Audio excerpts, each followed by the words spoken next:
Hello my fun faces, welcome back to my IGTV. Today we'll be talking about skin undertones. What is it? What does it mean? How does it affect you? And how do you then tell what your skin undertone is? So basically, your skin undertone is the muted underlying pigment or the natural colors underneath your skin surface. It does not change over time as opposed to your skin complexion. You might find that someone who has the same skin complexion as I am has a different skin undertone. So there are three different types of skin undertones. There's the cool undertone, the warm undertone, and the neutral or olive undertone. So what are the characteristics of each category? So when we're talking about a warm undertone, think of your summer days, think of your peach, think of your yellow, think of fire, think of your golds. So people with a warm undertone, their skin has the hues of yellow and a bit of gold. And when you're talking about a cool undertone, that would mean someone has your violet, blue, or gray shades. They also have hints of pink or red. So another thing that differentiates the two categories, the warm and the cool, is that a warm undertone against a white background looks more on the yellow goldish side, and people with a cool undertone, they appear to be more pink or red against a white backdrop.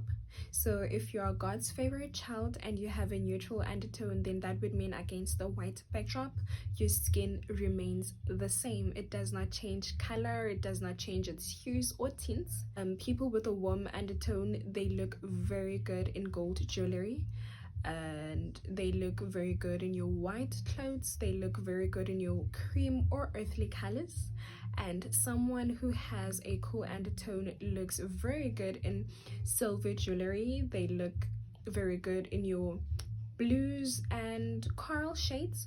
So they also work well with pastel shades. So you might find that pastel eyeshadow doesn't really look that nice on you, then that would mean you have a warm undertone.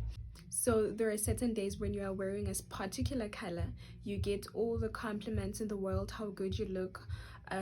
Even yourself, you can see that I look alive, I look bright, I look like I can just conquer the world. That could be because you are wearing a color that complements your skin undertone perfectly. There's another question that people like asking: why do I need sunscreen? Because I do not burn when I'm exposed to the sun. Did you know your skin undertone affects whether you tan easily, burn when you're exposed to the sun or not? People with a warm undertone, they do tan, but they do not burn easily when they are exposed to the sun, as opposed to someone who has a cool undertone. So how do you then tell what your skin undertone is? The most famous trick of all times has to be checking the color of your veins. People with a warm undertone, their veins are green. People with a cool undertone have blue veins. So now what happens when you are trying to figure out the color of your veins, but you can't really tell whether they are blue or green? That's perfectly okay, it happens. And that's one of the indications that could mean that you have a neutral or olive undertone. Another thing would be comparing your neck against a white sheet. So you can just take a plain white sheet of paper and place it against your neck. So you will have to try to look whether, testing against the white sheet of paper, does your skin look more yellow or gold? Then that would mean you have a warm undertone. Does it look like you have pink, reddish tones? Then that would mean you have a cool undertone. So if it remains quite the same, then you fall under the neutral or the olive undertone. You'll find people complaining that their foundation oxidizes, they end up looking more orange or they look gray. Sometimes it's not because the foundation is bad, but you could be choosing the wrong foundation for your skin undertone. But remember, when it comes to makeup, there are no hard or fast rules. Just make sure that the foundation you are buying is not too light, not too dark, because remember, you will still go on with a lot more products that could balance everything out. You will highlight, you will contour, you will go in with your powder, you will set your face. So all of this might balance out. Just make sure that your foundation is not too light or not too dark.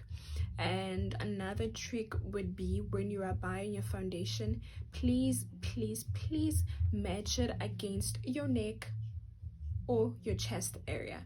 Do not test your foundation against your face alone, because there's hyperpigmentation and there are a lot of factors that contribute to the overall appearance of your face at a particular time.